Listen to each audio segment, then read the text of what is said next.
கடைசியாக பார்த்த ராவணனே வந்தான்னு சொன்னாலும் அவனையும் விடமாட்டேன்னு சொல்லி இருக்கிறதை சற்றே ஒப்பிட்டு பார்க்க வேண்டும். நம்மிடத்தில் நிறை இருந்தால் அவர் அனுகிரகிப்பார். அது என்ன நிறைன்னு நமக்கு தெரிஞ்சிருக்கணுமான்னு ஒரு கேள்வி கேட்டுக்கொள்ளுங்கள். கீழே சொன்ன விஷயத்தை திரும்ப உங்களுக்கு நினைப்பூட்டுகிறேன். நம்மிடத்தில் ஏதேனும் நிறை இருந்தால் பகவான் அனுகிரகிப்பார் அப்படின்னு நாம் நம்புகிறோம். நாம் குறைவாளர்களாக இருந்தால் அவர் அனுகிரகிப்பதற்கு வழி இல்லை என்று கருதுகிறோம். ஆனால் அவர் என்ன சொல்லியிருக்கார்? ராவணனே வந்தாலும் விடமாட்டேன், சேர்த்துக்கொள்வேன்னு சொல்லியிருக்கார். இப்போ ஸ்ட்ரைட்டாக உங்களிடத்தில் கேட்கிறேன், ராவணனே வந்தாலும் சேர்த்துக்கொள்வேன்னு சொல்லியிருக்காரே, அப்போ ராவணனிடத்தில் என்ன நிறை இருந்ததுன்னு ஒரு கேள்வி. தேடினாலும் ஒரு நிறையும் கிடையாதுன்னு நாம் சொல்லிடுவோம். ராவணனையே கேட்டாலும் அவர் என்னை சேர்த்து கொள்வதற்கு வாய்ப்பே கிடையாது, ஏன்னா என்கிட்ட எந்த நிறையும் கிடையாதுன்னு சொல்லிடுவான். கீர்த்திமூர்த்தி மகாவித்வான் காஞ்சி பிரதிவாதி பயங்கரம் சுவாமி அவர் ரொம்ப அழகான ஒரு அர்த்தம் சொல்லுகிறார். ஏதாவது நிறை இருந்தால் தான் பெருமான் சேர்த்து கொள்வான்னு நம்புகிறோமே, அது என்ன நிறைங்கிறது நாம் தெரிஞ்சுட்டுருக்கணுங்கிற அவசியம் கூட கிடையாது. நாம் நினைவறிந்து மனமறிந்து எந்த நன்மையும் நிச்சயமாக செய்யப்போவது கிடையாது. தப்புகளை வேணும்னா ரொம்ப சாவகாசமாக பண்ணிட்டு இருப்போம். ஆனால் நல்ல காரியங்களை நன்மைகளை பண்ணுறோமானால் அதற்கான வாய்ப்புகள் ரொம்ப குறைவு. வாய்ப்புகள் குறைவுன்னு சொல்கிறத விட பண்ணதில்லை, பண்ணுறதில்லை, பண்ண போகிறதில்லைன்னு அப்படியே நாம் அறிவித்து விடலாம். அப்போ அவர் ராவணனே வந்தாலும் அனுகிரகிப்பேன்னு சொல்லியிருக்காரே, அதுக்கு என்ன அர்த்தம்னால் என்ன நிறை இருக்கிறதுன்னு ராவணனும் அறியாத ஏதோ ஒரு நிறை அது பகவான் அபிப்பிராயத்தாலே இருக்கக்கூடும்னு தான் நாம் பதில் சொல்லி ஆக வேண்டும். இதை பிள்ளலோகாச்சாரியர் ரொம்ப அழகாக வர்ணிக்கிறார். என் ஊரை சொன்னாய், என் பேரை சொன்னாய், என் அடியார்களுக்கு ஒதுங்க நிழல் கொடுத்தாய். ரொம்ப ஆச்சரியமாக சொல்லி கொடுக்குறார். ஸ்ரீரங்கத்தில் ஒரு நண்பர் இருக்கார். எனக்கு ஸ்ரீரங்கம் திவ்ய தேசம்னு தெரியாது. அங்கே பகவான் பள்ளி கொண்டிருக்கிறான்ங்கிறத அறியேன். பேச்சு வாக்கில் சொன்னேன், கூட வேலை பார்க்குறவர் ஸ்ரீரங்கத்தில் இருக்கார், கூட்டுண்டே இருக்கார், பார்க்க போகணும். உடனே பகவான் என்ன எழுதி வைத்துக் கொள்வார் தெரியுமா? இவன் என்னுடைய ஊரை சொன்னான், இவனுக்கு நிச்சயம் அனுகிரகம் செய்வேன். நரசிம்மன்னு கூட வேலை பார்க்குறாருன்னு பேசிகிட்டு இருந்தேன். எனக்கு நரசிம்மாவதாரமே தெரியாது. அந்த பேரை சொன்னேன் பாருங்கோ, என் பெயரை சொன்னான்னு எழுதி வைத்து கொள்கிறார். இன்னும் சில ஆச்சரியமான உதாரணங்கள்லாம் சொல்கிறார். பசுமாட்டை பிடிக்கணும்னு ஒருத்தன் பின்னாடியே ஓடுறான். அது ஓட்டம் எடுத்தது, வேகமாக ஓடுறது, கோயில் அப்படி சுத்திண்டு வந்தது பாருங்கோ. இவனும் அப்படியே கோயிலை சுத்திண்டே வந்தான். என்னை பிரதட்சணம் செய்தான், அனுகிரகிப்பேன்னு எழுதிக்கிறானாம். ஒரு பெண்ணை ஒருத்தன் விரும்புகிறான். போகிறச்சே வரச்சேலாம் பாடி கார்டு வேலை பார்த்துட்டு இருக்கார் இவர். அவள் எங்கே போகிறான்னு கூட இவருக்கு தெரியாது. போனால் பின்னாடி போக வேண்டியது தான் தெரியும். அவள் கோயிலுக்குள்ளே போகிறாள், இவரும் பின்னாடியே போகிறார். எங்கே நுழைகிறோம் ஏதுன்னெல்லாம் தெரியாது. எட்டி எட்டி அவளையே பார்த்துட்டு இருப்பார். அவள் உள்ளே போனால் கை கூப்பின்னு நின்றா இவர் அவளை பார்த்துட்டு கை கூப்பின்னு நிற்கிறார். கோயிலுக்குள்ளே இருக்கோங்கிற பிரக்ஞையே இல்லை, அவருக்கு தெரியவே தெரியாது. ஆனால் பகவான் என்ன எழுதிப்பார்? என் கோயிலுக்கு வந்தான்னு எழுதிப்பார். இப்படித்தான் மடிமாங்காயிட்டு நமக்கு அனுகிரகம் பண்ணுகிறான் பெருமான். நம்மிடத்தில் இல்லாத நிறைகளை அவராக ஏதாவது இருப்பதாக எண்ணிக்கொண்டு கருதி கொண்டு நமக்கு அனுகிரகம் செய்வதற்கு தயாராக இருக்கிறான். இல்லைனா எதிவா ராவணஸ்வயம்னு சொல்கிறதுக்கு வாய்ப்பில்லையே. ராவணனே வந்தாலும் அனுகிரகிப்பேன்னு சொன்னால் ஏதாவது நிறை இருந்தால் தான் அவன் அனுகிரகிப்பான்னு நாம் கருதினால் ராவணனிடத்திலே நாம் அறிந்து எந்த நிறையும் இல்லை. அதுக்குத்தான் காஞ்சி பிரதிவாதி பயங்கர சுவாமி எழுதினார், அவனறிந்து ஏதாவது நிறை இருக்கக்கூடும். அப்படின்னா என்ன அர்த்தம்னால், அவதாரங்கள் அவர் அனுகிரகம் பண்ணுறதுக்காகத்தான் வருகிறார், நம்மை கை கொள்வதற்காகத்தான் அவதாரங்களையே செய்கிறார். ராவணனை வதம் பண்ணிவிட்டார் என்னால் அந்த வதமும் கூட நன்மையின் பொருட்டு செய்யப்பட்ட ஒன்று. இரணியனை வதம் பண்ணினார் என்னால் அதுவும் நன்மைக்காகத்தான். ஏன்னா இன்னமும் இருந்து பல பேர்களை இவன் துன்புறுத்துவதை காட்டிலும், பல பாபங்களை சேர்த்து கொள்வதை காட்டிலும் அவன் பாபங்கள் செய்வதிலிருந்து அவனை விடுவிப்போங்கிற திருவுள்ளம். அதனால தான் அந்த வதத்தையும் பெருமான் செய்கிறார். ஆக அவதாரங்களிலே அவர் ஏற்றத்தாழ்வெல்லாம் பார்ப்பதுங்கிறது கிடையாது. யாராயிருந்தாலும் சேர்த்து கொள்ள தயாராக இருக்கிறார். இன்னார் இனியாருங்கிற வேறுபாடு வாசி அறியான். அவர் அத்தனை அனுகிரகம் பண்ணுறார்னு சொன்னால் பிராட்டி அதற்காக தான் சில நடவடிக்கைகளை முன்னெடுத்து செயல்படுத்துகிறாள். அதையும் ஸ்ரீராமாயணம் நமக்கு சொல்லுகிறது. இப்போ இந்த சம்சார மண்டலம் இருக்குது. நாமெல்லாம் இங்கே கர்மம் காரணமாக பிறந்திருக்கிறோம், அல்லல் உருகிறோம். ஒன்றும் கஷ்டங்களுக்கு ஒன்றும் குறைவே கிடையாது. ஏன் பிறந்திருக்கிறோம்னால் சுலபமாக அத்தனை பேரும் சொல்கிறது தான் எல்லாம் பண்ண பாபம் அப்படிங்கிறோம். கர்மங்களை செய்திருக்கிறோம், வந்திருக்கிறோம். அப்போ இந்த இடத்துல சம்சாரத்தில் நாம் இருக்கிறா போலத்தான் லங்கையிலே பிராட்டி இருந்தாள். இப்போ தாயார் லங்கையில் அசோகவனத்தில் இருந்தாள். அதை சொல்லும் போதே நமக்கு என்ன தெரியுமா நினைவிற்கு வர வேண்டும்? நாம் இந்த சம்சாரத்திலே இருக்கிறா போலே, இங்கே சிறைப்பிடிக்கப்பட்டா போலே அவள் அங்கே சிறைப்பட்டு கிடந்தாள். ராமானுஜருடைய சீடர்களுக்குள்ளே முதலியாண்டான்கிற முக்கியமான சீடர். அவர் ரொம்ப அழகாக 10 வார்த்தைகள்னு அருளி செய்திருக்கிறார். அதில் முதல்ல சொல்கிறார், லங்கையில் சீதை இருந்தாள் நினச்சிக்கோங்கோ, சம்சாரத்தில் நீங்கள் இருக்கிறது நினைவிற்கு வர வேண்டும் அப்படின்னு முதல்ல சொல்லிட்டா. அடுத்தது ஒரு கேள்வி கேட்டேன், அவள் ஏன் லங்கைக்கு போனா? எதனாலே லங்கை செல்ல நேர்ந்தது? ஒரு பாகவதனிடத்தில் அபச்சாரப்பட்டாள், லக்ஷ்மணனிடத்திலே அபச்சாரப்பட்டாள், அவனை தவறாக பேசினாள், அதனால் பெருமானை விட்டு பிரிய நேர்ந்தது. இங்கே நாம் என்ன தெரிஞ்சுக்கணும்னால், அடியவர்களை காயப்படுத்தினோம் புண்படுத்தினோம்னால் பகவானை விட்டு பிரிய நேரிடும். இந்த உண்மை இங்கே உணர்த்தப்படுகிறது. அதற்கு மேலே அசோகவனத்திலே பிராட்டி அளவற்ற துன்பங்களை அனுபவித்தாள். நாம் இந்த உடலை வாங்கி கொண்டு பெற்றுக்கொண்டு அளவற்ற துன்பங்களுக்கு ஆளாகி இருக்கிறோம். அங்கே அரக்கிகளெல்லாம் தர்ஜன பர்சனாதிகளை பண்ணினார்கள், நைய புடைத்தார்கள்.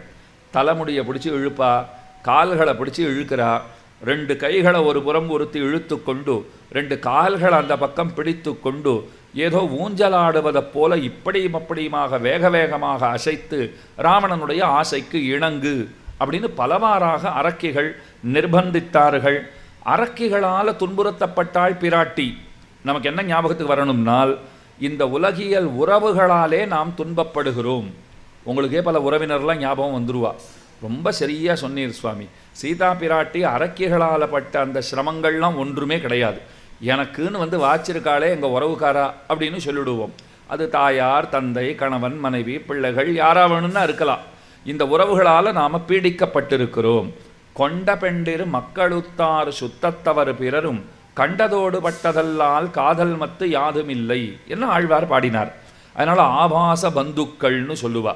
இந்த உலகியல் உறவுகள் இருக்காளே, அவள் அரக்கிகள் இருந்து சீத்தையை துன்புறுத்தினா போலே நம்மளை பாடாப்படுத்தின்னு இருக்காங்கிறத ஞாபகத்திலே கொள்ள வேண்டும். அதே போல சீத்தை மாயமான பார்த்தா, மாரீச்சனை பார்த்தா, பார்த்ததுனால தானே பகவானை இழந்துட்டா. அதே போலத்தான் உலக விஷயங்களை பார்த்து நாம் பகவானை இழந்து விடுகிறோம். வேடிக்கையாக சொல்லுவா, அம்மானை பார்த்து அம்மானையே மறந்தாள்னுவா. அம்மானை பார்த்து அம்மானை மறந்தாள். அதனால தான் அத்தனை துன்பங்கள் ஏற்பட்டது. அப்போ அந்த மாயமான போலே நமக்கு விஷயங்கள், அதனாலே பகவானை இழந்து விடுகிறோம். அதுக்கு மேலே முக்கியமான கருத்து பாருங்கோ, இது 6ஆம் கருத்து. சீத்தையை தேடி ஹனுமான் வந்தார், நம்மை தேடி ஆச்சாரியன் வருகிறார். ஆச்சாரியனுடைய வேலை என்னன்னா, ரொம்ப நாளாக பகவானை பிரிந்திருக்கிற, அவனை அறியாதிருக்கிற ஜீவனுக்கு அவனை உணர்த்துவது ஆச்சாரியனுடைய வேலை. பகவானை உணர்த்துவது ஆச்சாரியனுடைய வேலை. பகவான் கிட்ட போவார், பெருமாளை பார்த்துட்டு, ஒரு ஜீவனை இப்பத்தான் தயார் பண்ணி வச்சிருக்கேன், உங்ககிட்ட வருவதற்கு சித்தமாக இருக்கிறான். பெருமாள் சொல்வார், யாரு அவனா?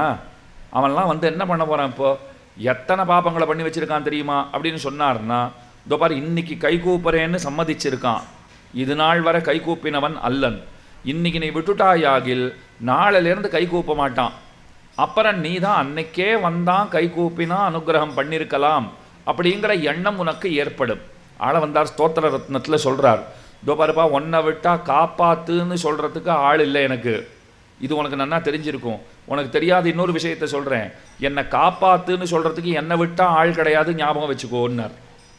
நீ அனுகிரகம் பண்ணித்தான் தீரணும் அப்படின்னு பிரார்த்திக்கிறார். அதைப்போல ஆச்சாரியன் தேடி நம்ம நாடி வருகிறா போலே சீதையை தேடி ஹனுமான் வந்தான். கத்திர பந்து மன்னே பராங்கதி கண்டு கொண்டான்னு தொண்டரடிப்புடி ஆழ்வார் பாடுறார். பாபிஷ்டா க்ஷத்ரபந்துஷ்ச புண்டரீகஷ்ச புண்ணியகிருத்து. க்ஷத்ரபந்துன்னு ஒருத்தர், க்ஷத்ரியர்களுக்குள்ளே அதமன், நிறைய பாபங்களை எல்லாம் செய்தவன். அவனை தேடி ஒரு ஆச்சாரியர் வந்துட்டார். அவர் என்ன சொல்லிட்டார்? மூன்னெழுத்துடைய பேராள் மொய்த்த வல்வினையுள் நின்று மூன்னெழுத்துடைய பேரால் கோவிந்த நாமத்தை உச்சரித்தார். இதை எப்போதும் உச்சரித்து கொண்டிரு, நீ நற்கதி அடைவாயினார். அப்படியே அடைஞ்சுட்டான். ஒரு ஆச்சாரிய தரிசனத்தாலே அவன் நற்கதி அடைந்தான். ஹனுமான் சீதையை தேடி போனதுனால தான் சீதைக்கு பெருமாள் கிடைத்தார். அதே போலத்தான் ஆச்சாரியன் நம்ம நாடி வருவதால் தான் நமக்கும் பகவான் கிடைக்கிறார். அனுமான் என்ன பண்ணார்? சீதையின் இடத்துல ராமனை பற்றி எடுத்துரைத்தார். ராமஹா கமலபத்ராட்சா சர்வசத்வ மனோகரா இதெல்லாம் சொல்கிறார். ரொம்ப அழகான கட்டம். சீதைக்கு மனசுக்குள்ள சந்தேகம். ஏற்கனவே ராவணன் இந்த மாயாசிரசெல்லாம் காட்டுறவனா இருந்துட்டு இருக்கான். என்னதான் பண்ணுறது? இவர் உண்மையாகவே ராமனுடைய தூதன் தானா இல்லை ராவணனுடைய வேலையான்னு 1000 சந்தேகம் இருக்கும் இல்லையோ. நான் ராமனோடு அவ்வளோ சுற்றின 13 ஆண்டுகள் வனத்தில் சுற்றி இருக்கிறேன். இந்த மாதிரி ஒரு ஆளை, ஒரு வானரத்தை பார்த்ததே கிடையாது.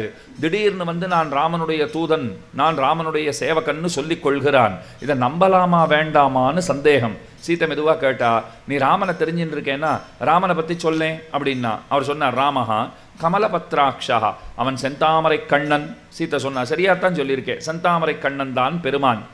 அதுக்கு மேலே சொல்லுன்னா சர்வசத்வ மனோகரா. கவனமாக கேளுங்கோ, எல்லார் மனங்களையும் கொள்ளை கொள்பவர்னா. ஹனுமான் என்ன சொல்லியிருக்கார்? எல்லார் மனங்களையும் உள்ளங்களையும் கொள்ளை கொள்பவர். பிராட்டி அழகா கேள்வி கேட்டா, நீ ராமனை பார்த்தது காட்டில் தானே? காட்டில் ஜனசந்தடியே கிடையாது, ஜனங்கள் நடமாட்டம் அடியோட கிடையாது. நீ ராமனை காட்டில் எங்கேயோ தனியாகத்தான் பார்த்துருக்கேன், லக்ஷ்மணனோட பார்த்துருக்கேன் அதிகபட்சம். அவன் ஜனங்கள் மனங்களை கொள்ளை கொள்பவன்கிறத நீ எப்படி அறிந்தாய்? எங்கேயாவது நகரத்தில் பார்த்தியா? கூட்டத்துக்கு இடையில் பார்த்தாயா? எங்காவது நான் சிட்டியில் பார்த்துருந்தேன்னு வச்சுக்கோங்கோ. அவர் வந்தார், ஜனங்கள்லாம் ஈ மொய்க்கிறா போல சேர்ந்தது. ஏதோ இனிப்பு பண்டத்தை பார்த்து ஈகள் மொய்க்கிறா போல அவர் வந்த உடனே அத்தனை கூட்டம் வந்துருத்துன்னா இது காட்டிலே சாத்தியம் கிடையாது. முதல் தடவை ஹனுமான் சந்திப்பதே ராமனை காட்டில் தான், நாட்டில் பார்த்ததே இல்லை. காட்டிலே ஜனங்கள் நடமாட்டம் கிடையாது. அப்போ ஜனங்கள் மனசை அவர் கொள்ளை கொள்பவர்னு நீ எப்படி தெரிஞ்சுட்டேன்னு கேட்டா. ஹனுமான் அழகா பதில் சொன்னார், நான் வானரன் தானே, வானரங்களுக்கெல்லாம் நின்னவா நில்லா நெஞ்சு உண்டு. ஒரு இடத்துல நாங்கள் நிலையாக இருக்கவே மாட்டோம். இங்கே பார்ப்போம், திடீர்னு அங்கே பார்ப்போம், இத்தை பிச்சு போடுவோம், அத்தை பிச்சு போடுவோம். சொல்லவே வேண்டாம், குரங்கு புத்தின்னே பேர் வந்திருக்கோம் இல்லையோ. நம்ம வீட்டு குழந்தையே அதிகம் படுத்தி நான் என்ன சொல்லிவிடுறோம், ஒரு வால் ஒன்று தான் வைக்கலேன்னு சொல்கிற அளவுக்கு குரங்க உபமானமாக சொல்லிட்டு இருக்கோம். அப்போ குரங்குன்னா அதுக்கு நின்னவா நில்லா நெஞ்சு. ஹனுமான் சொல்கிறான், அப்படிப்பட்ட நாங்களே ராமனை பார்த்த பிற்பாடு எங்கள் கண்களை இப்படி அப்படியும் திருப்புவதில்லை. இதில் என்ன தெரிஞ்சுக்கணும்னா, நின்னவா நில்லா நெஞ்சு படைத்த எங்கள் உள்ளங்களையே பகவான் கவர்ந்து விட்டான்னு சொன்னால் ஜனங்களுடைய மனங்களை அவன் கொள்ளை கொள்வதற்கு சொல்ல வேண்டுமா? அதை நாங்கள் ஊகித்தே தெரிந்து கொண்டோம்னுட்டான். எங்கள் மனசையே ஜெயிச்சிருக்கான்னா ஜனங்க மனசு ஜெயிக்கிறதுக்கு கேட்கணுமா? அப்போ அதனாலே சொன்னேன். அப்போ ராம குணங்களை எடுத்து சொல்லுகிறான். ஹனுமான் எப்படி சீதையிடம் ராமனை பற்றி எடுத்துரைத்தாரோ அப்படித்தான் ஆச்சாரியர்களும் நமக்கு நல்லுரைகளை வழங்கி நம்முடைய ஆன்மாவை திருத்துகிறார்கள், பெருமானை பற்றி நமக்கு எடுத்து சொல்லுகிறார்கள். ஹனுமான் என்ன பண்ணார்? ராமனுடைய அடையாளங்களை சொல்லிட்டு ஈதவன் கை மோதிரம்னு மோதிரத்தை கொடுத்தார். என்ன அழகான வியாக்கியானம் தெரியுமா? அந்த மோதிரத்தை கையில் வாங்கின உடனே பர்த்தாரமிவ சம்பிராப்தா, கணவனையே கையில் பிடிச்சுட்டா போல அத்தனை ஆனந்தமாம் பிராட்டிக்கு. கணவனே கையில் வந்துட்டா போல ஆனந்தமாம். அந்த மோதிரத்தை பார்த்துட்டு சொல்கிறா, நானும் அவரும் எப்போதும் ஊடல் கொண்டால், கணவன் மனைவின்னா சண்டையும் இருக்கணும் இல்லையோ, சண்டை மட்டுமே இருந்துடக்கூடாது, அப்பப்போ சண்டையும் இருக்கணும். அதனால் அந்த சண்டை ஏற்பட்டதுன்னா எங்களை சேர்த்து வைக்கிற மோதிரம் நாள். பெரியவாச்சான் பிள்ளை ரொம்ப ஆச்சரியமாக சாதிக்கிறார். மோதிரம் சேர்த்து வச்சு எங்கேயாவது பார்த்துருக்கீங்களா? மோதிரம் சேர்த்து வைக்குமா? அதுக்கு என்ன உயிர் இருக்கா, பிரஜை இருக்கா? நியாயமான கேள்வி. பெரியவாச்சான் பிள்ளை சொல்கிறார், கணவன் மனைவிக்கு சண்டை வந்ததுன்னு வச்சுக்கோங்களேன், பெரும்பாலும் தப்பு மனைவியே பண்ணி இருந்தாலும் கணவன்மார்கள் தான் மன்னிப்பு கோரணுங்கிறது எழுதப்படாத சட்டம். அது யார் தப்பு பண்ணியிருந்தாலும் சரி, இவர் போய் சரி அதெல்லாம் ஒன்றும் மனசில் வச்சுக்காது, ஏதோ நடந்து போச்சு, மனசுக்குள்ளே அப்படியே இவர் பொறுமின்னு இருப்பார். தப்பு அவள் பண்ணியிருக்கா, இருந்தாலும் நான் இதை சொல்ல வேண்டியிருக்கு, ஏன்னா குடும்பம் நடக்கணும் இல்லையோ, சௌகரியமாக குடும்பம் நடந்துட்டு போகணும், யாரோ ஒருத்தர் விட்டு கொடுத்துட்டா நல்லதுன்னு சொல்லிகிட்டே இருக்கார். ராமனும் அப்படிப்பட்டவர் தான், எப்பவும் மன்னிப்பு கேட்டுருவார். ஆனால் ஒரு சமயம் மன்னிப்பு கேட்கறதுக்கு அவர் தயாராக இல்லை. இன்றைக்கி என்ன தான் நடக்கிறது பார்க்கலாம்னு இருந்துட்டார். கார்த்தாலேயே ஏதோ ஒரு சலசலப்பு சண்டை ஏற்பட்டிருக்கு போல் இருக்கு. ராத்திரி வரைக்கும் இன்னும் சமாதானம் ஆகலை. அவளும் பேசலை, இவரும் பேசலை. கடைசியில் 2 பேரும் அறைக்கு வந்து சேர்ந்தார்கள். அந்த பக்கமாக பார்த்துட்டு ஒரு கழித்து தாயார் படுத்து கொண்டு விட்டாள். இப்போவாவது பேச மாட்டாளான்னு இவருக்கு ஒரு ஆசை இருந்துருக்கு. எப்படி பேச வைப்பது? இப்போ நான் தான் பேசணும்னா இதுக்கு நான் கார்த்தாலேயே பேசியிருக்கலாம், இவ்வளவு நாள் இருந்திருக்கவே வேண்டாம். எப்படியாவது அவளை பேச வைக்கணும்னு பார்க்குறோமேன்னு பார்த்தார். கையில் மோதிரம் போட்டுருக்கார் பாருங்க, மாமனார் போட்ட மோதிரமாது. அந்த மோதிரத்தை இப்படி கழட்டுறது, திரும்ப போட்டுக்கிறது, போடுறது, கழட்டுறது, இதையே பண்ணிட்டு இருக்கார். அதை மெதுவாக கீழே விட்டார் பாருங்கோ, நங்குங்கிற ஒலியோடு அது கீழே விழுந்தது. உடனே தாயார் அப்படி திரும்ப விழலாம். இந்த மோதிரத்தை போய் போடுவாள், எங்கள் அப்பா போட்ட மோதிரம், இப்படி அஜாக்கிரதையாக கீழே போடுறீரேன்னு பேச்சு கொடுத்துருவலாம். ராமன் அப்போ கேட்பாரான், நீ தான் முதல்ல பேசியிருக்கேன், நான் பேசலை, ஞாபகம் வச்சுக்கோ. இதுக்கு மேலே அந்த ஊழல்ங்கிறது போய் அவர்களுக்குள்ளே காதல்ங்கிறது அரும்புமாம். அதைத்தான் சீதை சொல்கிறா. இன்னைக்கு அந்த மோதிரம் என் கையில் இருக்குது, அவர் பக்கத்தில் காணுமேன்னு அவள் அழுகிறாள். பிராட்டியை பற்றி பெருமான் சொல்லுகிற வசந்த வார்த்தை சொல்கிறேன் பாருங்கோ. சீதை, நீயும் நானும் அணைத்து கொள்ளும் போது நாம் ஏதேனும் அணிகலன்கள் அணிந்திருந்தோம் என்னால் நம் இருவருடைய நெருக்கத்திற்கு அவைகள் தடைகள்னு நாம் எண்ணுவோம். இது என்ன நம்ம 2 பேருக்கு நடுவில் இந்த நகைகள்லாம் இருக்கணுமா? அப்போ 2 பேர் நாம் அணைத்து கொண்டோம்னு சொன்னால் நகைகளை கூட தடைகளாக கருதுவோமே. இன்றைக்கு எனக்கும் உனக்கும் இடையில் எத்தனை தேசங்கள், எத்தனை நகரங்கள், எத்தனை காடுகள், எத்தனை மலைகள், எத்தனை ஆறுகள், எப்படி தான் நீ தாங்கிட்டு இருக்கியோன்னு கேட்கிறார். அப்போ ஹனுமான் வந்தார், கணையாழியை எப்படி கொடுத்து பெருமானுடைய அடையாளங்களை சொன்னாரோ அதை போலத்தான் ஆச்சாரியர்கள் நமக்கு அஷ்டாட்சர மந்திரத்தை உபதேசித்து, குரு பரம்பரையை உபதேசித்து பகவானை பற்றி நமக்கு அறிவிக்கிறார்கள். அதே போல சீதா பிராட்டி என்ன பண்ணாள்? தங்கிட்ட இருக்கிற சூடாமணியை கொடுத்து அனுப்பினாள். அதை போல நாம் ஆச்சாரியருக்கு என்ன செய்ய முடியும்னால், பிளலோகாச்சாரியர் என்ற ஒருத்தர் கேட்டார், ஆச்சாரியர் இத்தனை ஒத்தாசை பண்ணுறாரே, அவருக்கு நாம் பதிலி என்ன செய்யக்கூடும்? திரும்ப ஏதாவது செய்யணும்னா பதிலுக்கு என்ன பண்ணுறது?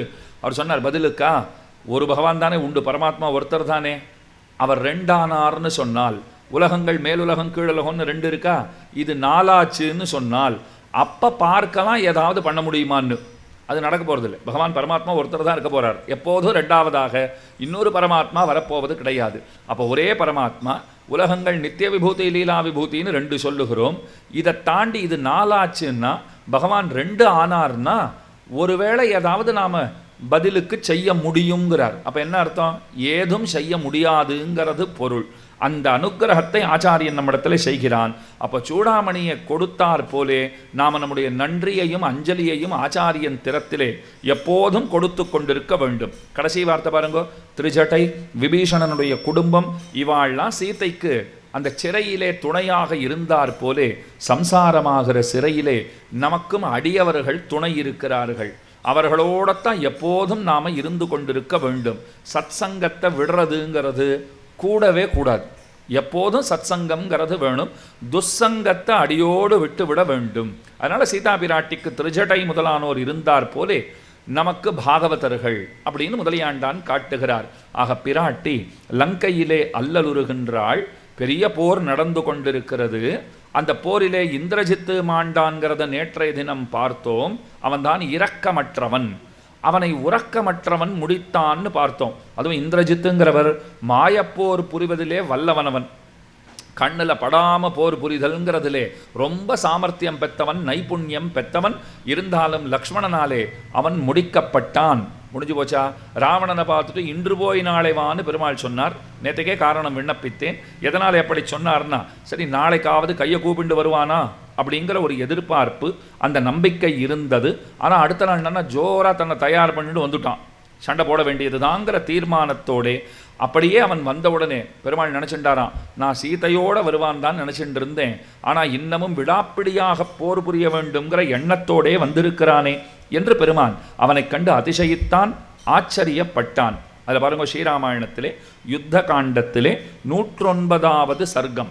அதுதான் ராவணனுக்கும் ராமனுக்கும் இடையிலே நடைபெற்ற அந்த போரை ரொம்ப அழகாக வர்ணிக்கிறது.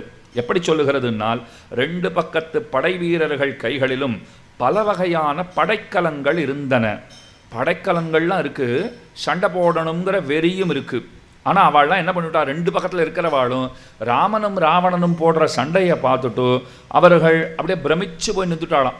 அப்படியே இப்படி ஒரு கோரமான யுத்தம் உண்டா அப்படிங்கிற போலே அவர்கள் 2 பேரும் சண்டை போடுறதை பார்த்தே 2 பக்கத்தில் இருக்கிறவாளும் பிரமித்து நின்றார்கள்.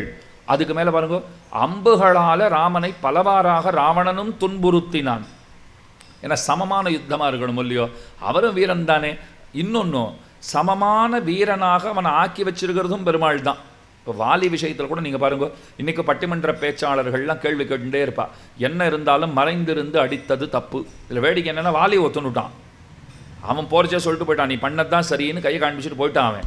ஆனால் இன்றைக்கும் பட்டிமன்ற பேச்சாளர்கள் தயாராக இல்லை. மறைஞ்சிருந்து அடித்தார். அதுக்கு ஒரு சூக்ஷ்மமான காரணம் சொல்கிறான். ஏன் மறைந்திருந்து அடித்தார்னா, வாலி ஒரு வரம் வாங்கி வச்சுருந்தான், எதிரில் வந்து நின்று யார் சண்டை போட்டாலும் அவர்கள் பலத்திலே பாதி தனக்கு வந்து சேர்ந்து விட வேண்டும். அதுக்காக ராமன் மறைஞ்சிருந்து அடிக்கலை. அங்கே தான் சூக்ஷ்மத்தை புரிஞ்சுக்கணும். பகவான் எதிரில் வந்து நிற்கிறாருன்னே வச்சுப்போம், அவர் சக்தியில் பாதி வாலியின் இடத்துல போகிறதுன்னு கூட வச்சுக்கோங்க, மீதி சக்தி போகாதா வாலி அடிக்கிறதுக்கு? இங்கே பிரச்சனை அது கிடையாது. ஏன் மறைஞ்சிருந்து அடித்தார்னால், தன்னுடைய சக்தியிலே லவலேசத்தை தாங்குகிற அளவுக்கும் வாலியின் இடத்திலே திரள் கிடையாது, சாமர்த்தியம் கிடையாது. நல்லா தெரிஞ்சுக்கோங்க, இந்த மொபைலுக்குன்னுட்டு சார்ஜ் போடுறதுக்குன்னு வச்சுருக்கோமா, சார்ஜர் வச்சுருக்கோம். அந்த அடாப்டரை கொண்டு வந்து நம்ம இதில் சொருகிட்டு, அதுக்குன்னு இருக்கிற ப்ளக் பாயிண்டில் கொண்டு போய் இன்னொரு முனையை சொருகிட்டு, பக்கத்தில் இருக்கிற விசையை அந்த ஸ்விட்சை போட்டுட்டோன்னா சார்ஜ் ஆக போகிறது. நான் பார்த்தேன், இதில் போட்டால் நல்லா சார்ஜ் ஆகிட்டுருக்கு, பரவாயில்ல அப்படின்னு இதை நான் பார்த்து வச்சுட்டேன்.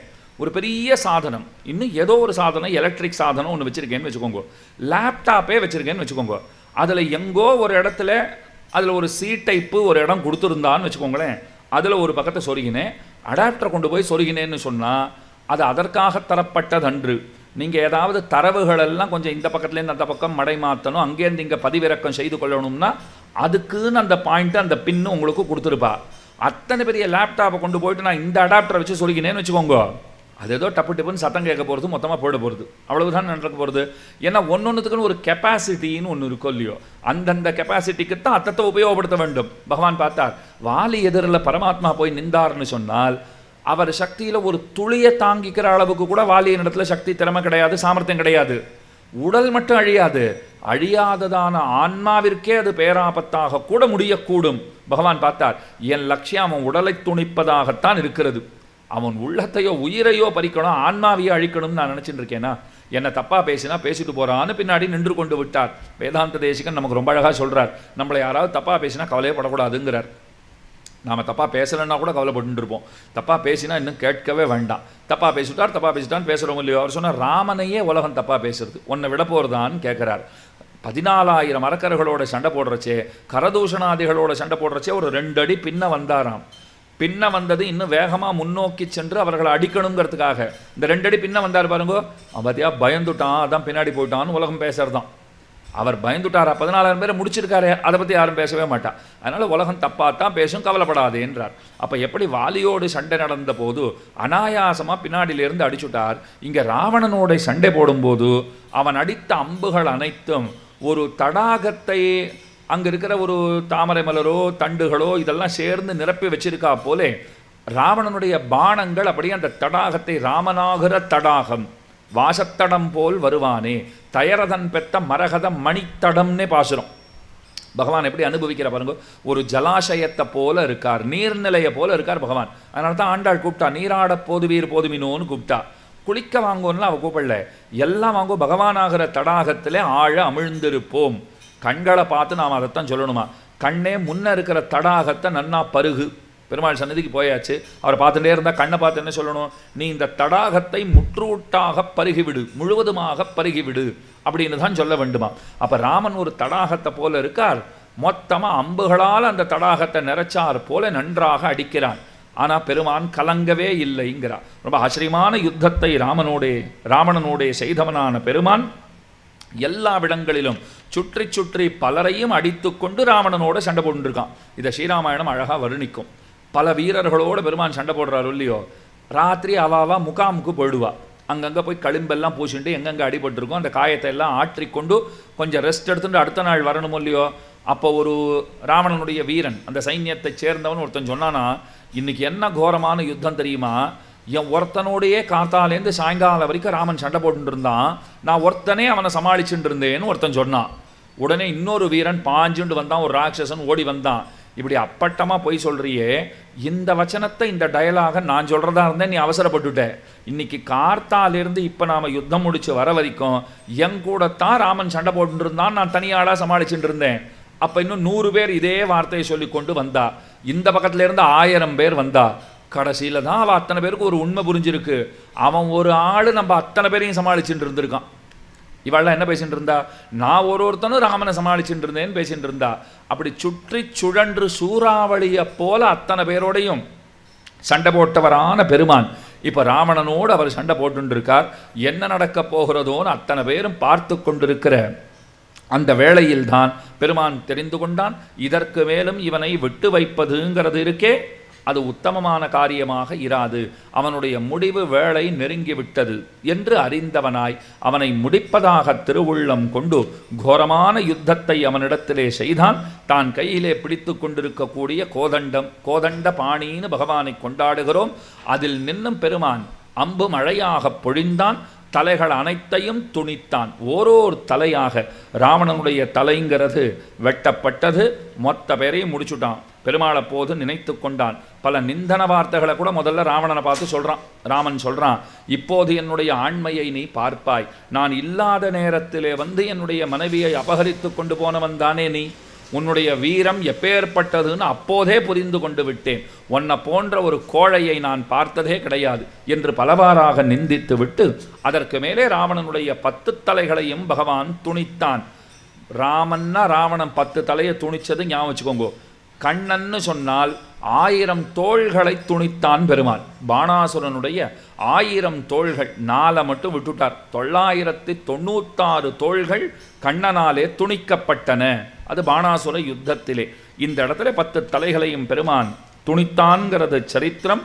பெரிய சரீரத்தோடைய ராவணன்கிற அந்த அகங்காரத்தாலும் மமகாரத்தாலும் அதாலேயே உருவாகி இருந்தவனான ஒரு பெரிய பிண்டம் அது கீழே விழுந்ததுன்னு சொல்ல வேண்டும். ராவணன் விழுந்தான்னு சொன்னால் துர்குணங்களால் கீழே விழுந்தான்னு தெரிகிறது இல்லையோ. இப்போ நேற்றுக்கே சொன்னேன் பாருங்க, கௌசல்யான்னு 1,00,000 பேர் வச்சுக்கிறா, சுமித்ரான்னு 1,00,00,000 பேர் வச்சுக்கிறா. ஒரு கை காட்ட முடியலையே நம்மளால. எனக்கு இன்றைக்கெல்லாம் மனசில் அதே தான் ஓடிட்டு இருந்தது. ஒரே ஒரு தப்பு தானே பண்ணா. அதுக்கப்புறம் ராமன் அவள் சேர்த்து கொள்ளவில்லையா, ராமனை கொண்டாடவில்லையா? என் சித்திரக்கூடத்துக்கு பரதன் ராமனை அழைக்க வந்தபோது அவளும் தானே உடன் வருகின்றாள். முதல்ல எப்படி இருந்தவ தெரியுமாவ, உன் பிள்ளையை அங்கே பார்த்தேனேன்னு யாராவது சொன்னால் ராமனானு தான் கேட்பள். யாராவது கை கிட்ட வந்துட்டோ, உன் பிள்ளையை வாசலில் பார்த்தேன் அங்கே நின்றுட்டு இருக்கான்னா, ராமன் ஏன் அங்கே போனா? அம்மா ராமனை சொல்ல, உன் பிள்ளை என் பிள்ளை ராமன் தானே, பரதனை சொன்னோன்னா அவனும் என் பிள்ளை தான், இல்லை மறந்தே போச்சுங்கிற அளவுக்கு ராமனிடத்துல அன்பு. அப்படி இருந்தவள் அப்படியே இருந்திருந்தான்னு வச்சுக்கோங்களேன். இப்போ இந்த கோஷ்டிலேயே 5-6 பேர் நீங்கள் கைங்கிற பேரோடு இருந்திருப்பீங்க. சட்டுன்னு மாறி போயிட்டா ஒரு கணத்தில். அந்த மந்தரையினால் புத்தி மாறி போச்சு பாருங்க. கீழே சொன்ன எப்பவும் சத் சங்கம்ங்கிறது ரொம்ப முக்கியம்னு சொன்னேனோ இல்லையோ. இல்லைன்னா நம்ம மந்தரையை போலெல்லாம் ஃப்ரெண்ட்ஸை வச்சுட்டு இருந்தோம்னா கைகேயை போன்ற நிலைமை தான் ஏற்படுங்கிறத தெரிஞ்சுக்கணும்.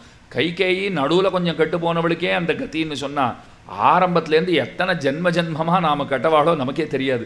அப்போ நம்ம நிலைமையெல்லாம் என்ன ஆறுது? அதனால் அந்த ஒரு பெரிய பிழை, ஒரு குழந்தைக்கு இப்படி பேர் வைக்க முடியாத அளவுக்கு ஒரு கெட்ட பேரை சம்பாதிச்சுட்டாலும் இல்லையோ. தசரதன்னு பல பேர் வச்சிடும். வடதேசத்துக்கெல்லாம் போனால் நிறைய தசரதன் கிடைப்பான்.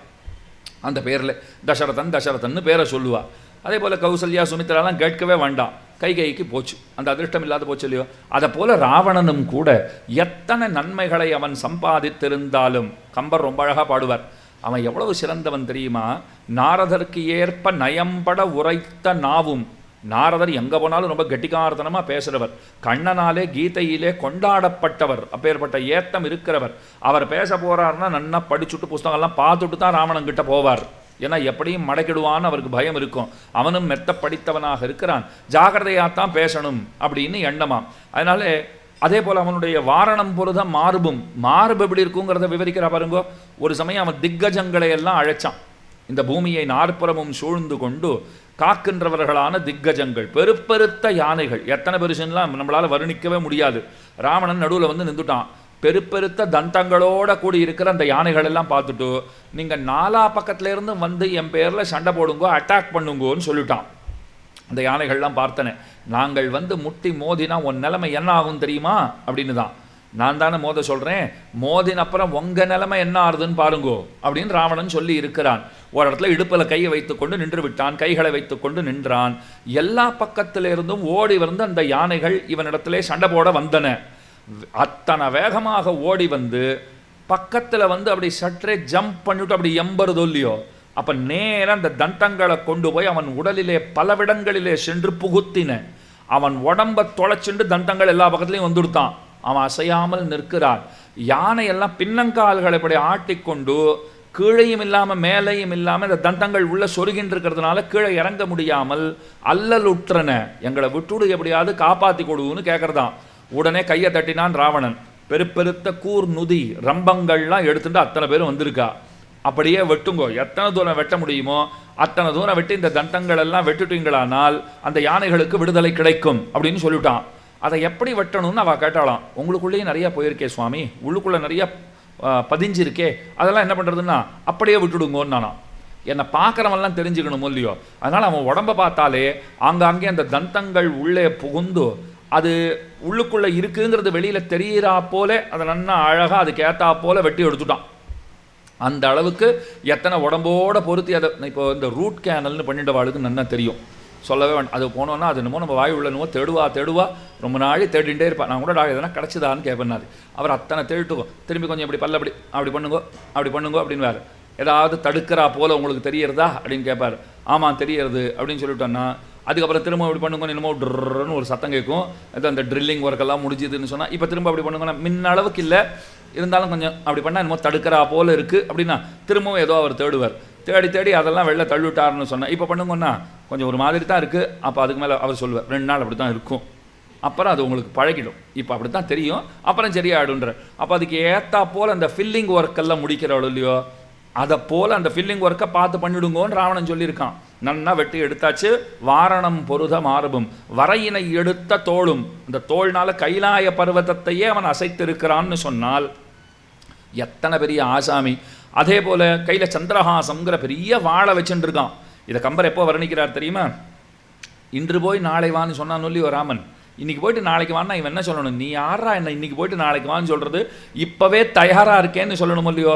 நாரதரோட பேசணும்னா நாரதரே தயாராகத்தான் வருவார், பயந்துண்டு வருவார். அவருக்கு சட்டுன்னு பேச கற்றவன், அப்படிப்பட்டவன்.